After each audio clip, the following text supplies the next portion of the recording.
So these are some of the books I got recently in the last, let's say, month or this month. The first one is the Euro and its threat to the future of Europe. It's Stiglitz. I have all of Stiglitz's books now, I think. Actually, I think there's one that's missing. And this is basically, I believe, an argument against Europe using the Euro, which I don't know if I agree with or disagree with, but it's an interesting topic, right? This one was recommended to me by somebody in my last video. I was talking about this book called Melancholy, The Anatomy of Melancholy, and this is an anatomy of depression. It's basically a really, really long book on a very specific topic, and it goes into like very specific areas related to that topic. See, evolution, politics, poverty, population. Yeah, it's an interesting book. This one is part of my German history reading, The Rise and Fall of the Third Reich. This is kind of a controversial book, actually. Some people don't like it. I've had like 4 or 5 people tell me not to read this book. I don't know why, and whenever I ask why, I don't really get an answer. So I'm going to read it myself and find out. Ian Kershaw, Hitler. I only got this because I want to get all of Ian Kershaw's books. It's happened to be that he had one on Hitler, which goes quite well with the German history stack that I'm going through. And it's big, which I really like. I really like big books. This next one, Sabotage, the Business of Finance. I only got it because I saw it when it was like really dirt cheap. And I was like, well, I like finance. And this is a short enough book, I guess. Might as well just throw it in for the sake of throwing it in. Yeah, it'll be interesting. This next one, Banks, Fintech, and Platform Economies. I don't know why I got this. I just wanted to read something about banking, and I already have a bunch of banking books, and I figured, well, okay, I'll get this. It seems like a specific enough topic that it can be useful. How banks are changing their services. So that'll be interesting. The Formation of Christendom. So I have been buying books on Christianity and Christian mysticism, and this was one of the books that was highly recommended.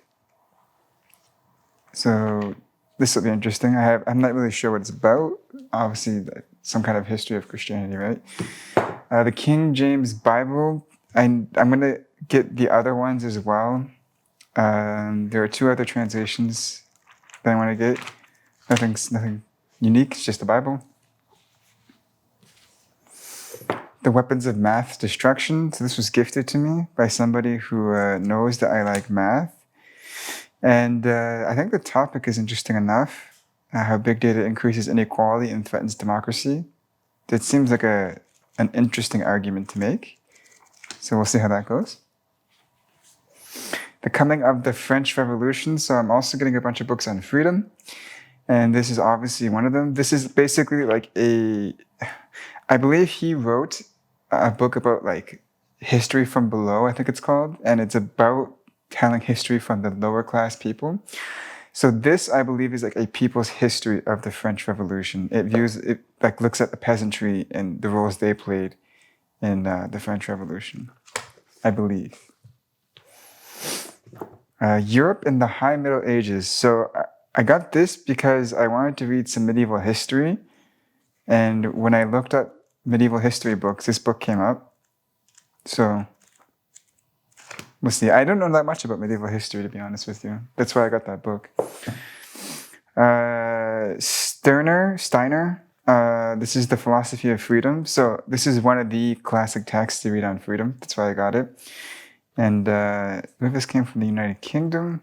Yeah, this is a very popular book. And any paper that you read on freedom will, like 7 out of 10 times, cite this book or reference this book.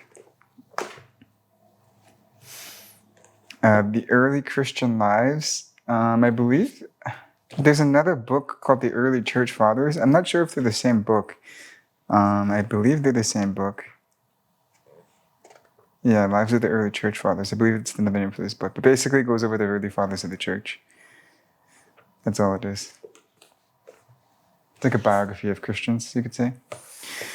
Early Christian writings. So same idea, going over the writings of early Christians. It's another very famous book. This next one, Age of Bede, Bede, Bede, I don't know how you say this. I believe this is just, I think this is a saint, Saint Bede or Bede, and these are some of his writings. There was a lot of abbots who wrote like random, like Saint Benedict also did this, where he had like these just random, almost like Marcus Aurelius' Meditations, random entries, like chapters, very short, maybe like 3-4 paragraphs of different topics or ideas that came to mind, and put it into a book. This last one